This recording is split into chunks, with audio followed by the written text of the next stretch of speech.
toda la envidia, Señor. Quita todo eso de mi corazón, Señor, y darme un corazón de pastor que pueda dar la vida por mi prójimo, Señor, como tú la diste por mí, cuando yo nunca hice nada para ti, Señor.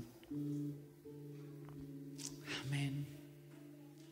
Pero hay otra característica muy importante en el corazón de David, que lo hacía un corazón conforme al corazón de Dios, y es la humildad. Diga, un corazón humilde. Dígalo, un corazón humilde. ¿Están dormidos o qué?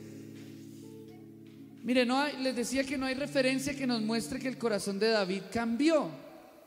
Antes, al contrario, ¿sabe qué ocurrió? David se tiró más responsabilidades encima a través de esta unción de Samuel sobre él como rey. Vamos a ir a 1 Samuel 17:15. 1 Samuel capítulo 17 versículo 15. Amén.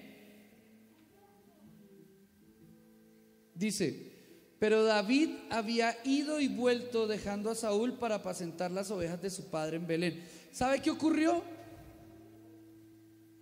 David, imagínese esto, por eso yo le decía, imagínese que usted es David y que le está ocurriendo todo esto. Usted está en su casa, ¿cierto? Como sea que sea su casa hoy en día. Usted está en su casa y viene el profeta Samuel y le dice: hermano, vengo de parte de Dios a decirte que de ahora en adelante tú vas a regir el pueblo de Israel. Y usted era un simple pastor, no era más. La Biblia no dice que Samuel fuera más, sino un pastor de ovejas.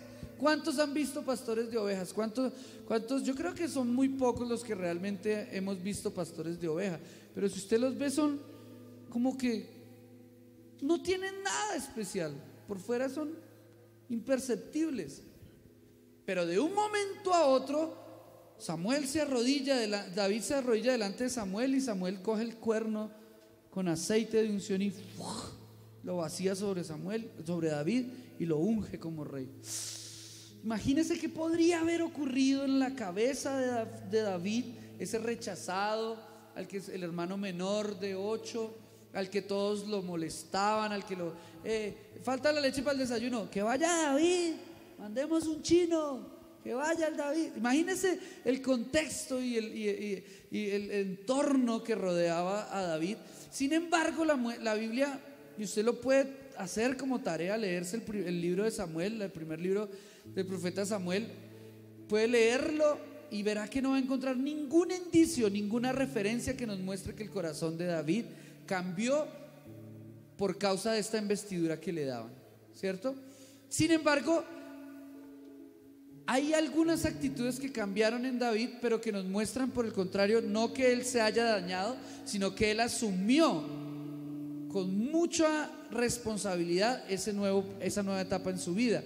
Y es esto que nos habla el versículo 15 del capítulo 17 del primer libro de Samuel.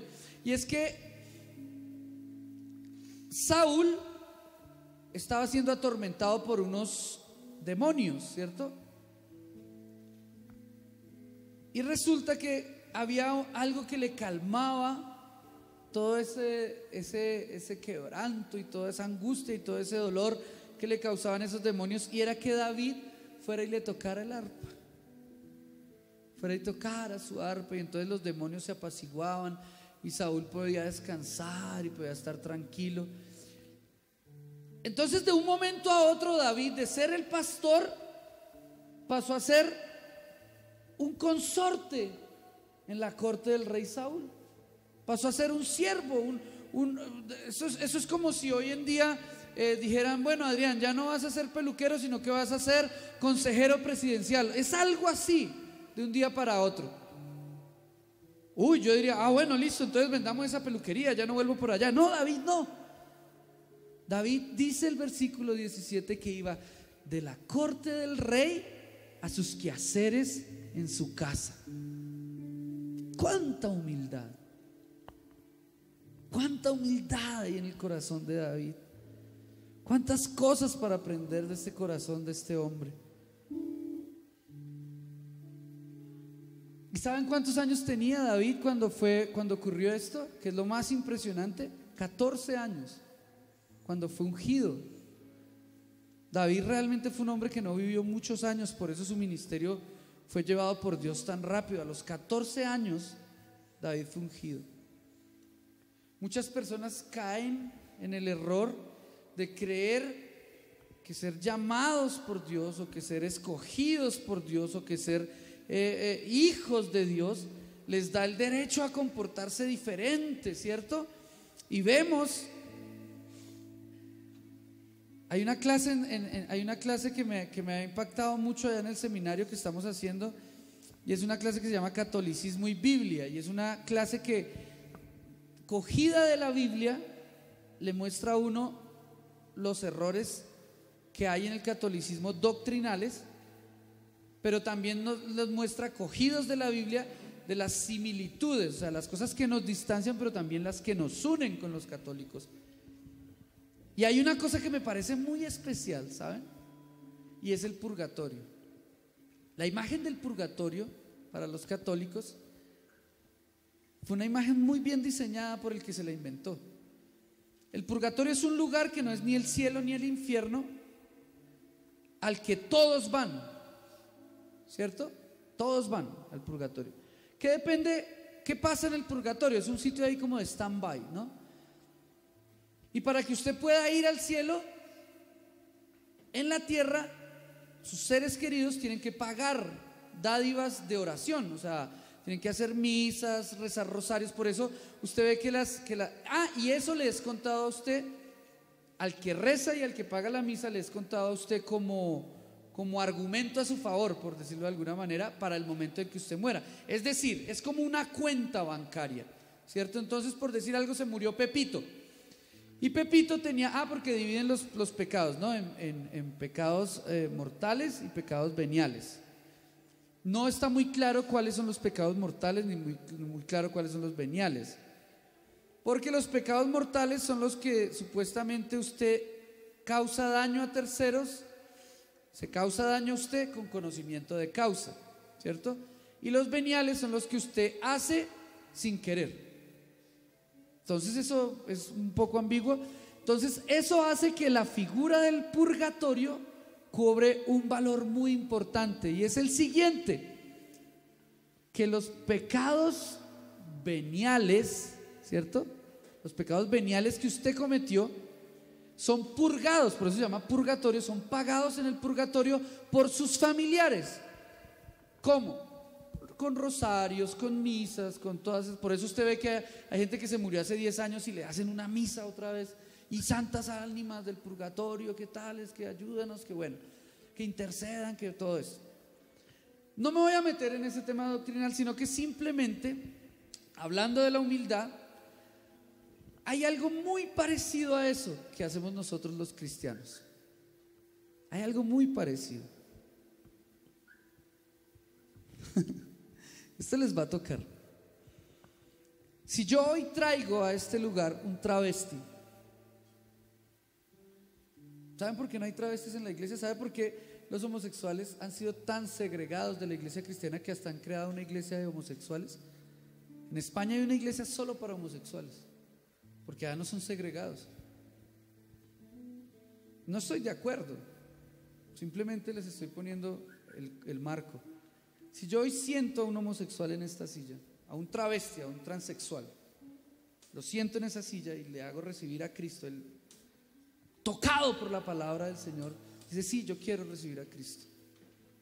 Un transexual que hace 30 años es transexual, que todo su entorno, toda su vida gira alrededor de esa estructura sexual que él construyó, hasta su empleo tal vez, ¿cierto? Y lo siento ahí. Y en esta silla siento a un hombre común y corriente que tiene luchas con la mentira. Y los dejamos ahí sentados. Vienen cada 8 días, asisten a una célula. Él sigue siendo transexual y él sigue siendo mentiroso, ¿cierto? ¿Cuál les empieza a incomodar primero? ¿cuál les empieza a incomodar primero? Este les empieza a incomodar primero, porque no está de acuerdo al contexto, a lo que nosotros queremos. Porque es muy visible, porque hay unos pecados mortales y otros veniales. Porque ser mentiroso, está con la lucha. Sí, está con la lucha, pero es buen hijo, es buen padre, buen esposo, no va donde las prostitutas, pero está mintiendo. Y delante de Dios, los pecados sexuales, tanto como la mentira, son medidos con la misma línea. No hay pecados mortales, ni hay pecados veniales, ni hay purgatorio. Todos son iguales de malos. Pero nuestra mente, nuestro corazón orgulloso, nos estorba el transexual sentado en una silla durante un año. ¿Y por qué no cambia? ¿Y por qué no deja de vestirse como una mujer? ¿Y tú por qué no dejas de mentir?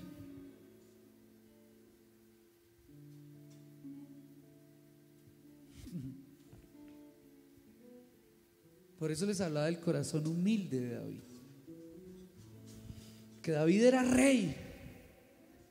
Era el rey, es el rey en este momento. Pero le sirve al pecador del Saúl, al que por su desobediencia fue sacado del corazón de Dios. Sin embargo, le sigue sirviendo. David es el rey, pero le sigue cuidando las ovejas a su padre. Y va en Transmilenio del castillo a la pradera, de la pradera al castillo, a servirle al Señor. Y nunca dice: yo soy el rey, yo soy mejor, yo no debería estar en esta iglesia no es para mí.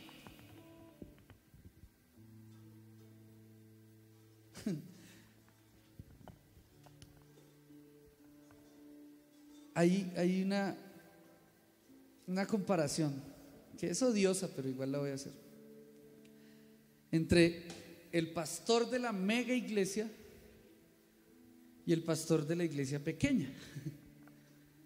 ¿Cierto?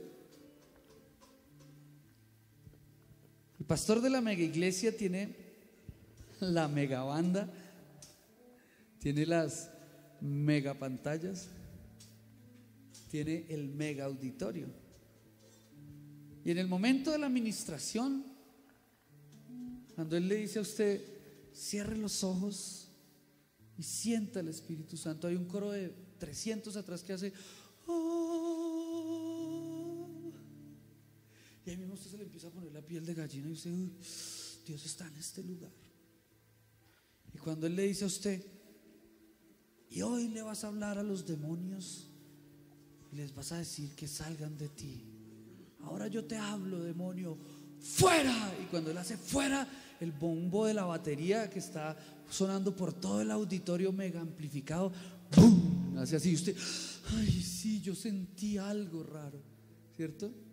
Sin embargo, hay otro pastor. Todo está fabricado en la mega iglesia, todo está fabricado. Sin embargo, hay otro pastor en otra iglesia chiquitica por allá a las afueras de Bogotá donde no hay nada. Lo único que hay es la unción de Dios. Y no estoy hablando de esta iglesia, aunque aquí está la unción de Dios, donde el pastor no tiene sino una guitarrita y no tiene sino 10 discípulos, y donde Dios ministra el corazón de esos 10 discípulos con nada más que el Espíritu Santo. Y ese pastor no monta en 4x4 y ese pastor no sale en enlace, pero ese pastor es más pastor que el de la mega iglesia, porque ese pastor huele a cada una de sus ovejitas, porque ese pastor no ora por un montón de gente que no conoce, sino con nombre propio va y se presenta delante de Dios y le dice: Señor, yo te pido por la lucha de este, por la lucha de aquella.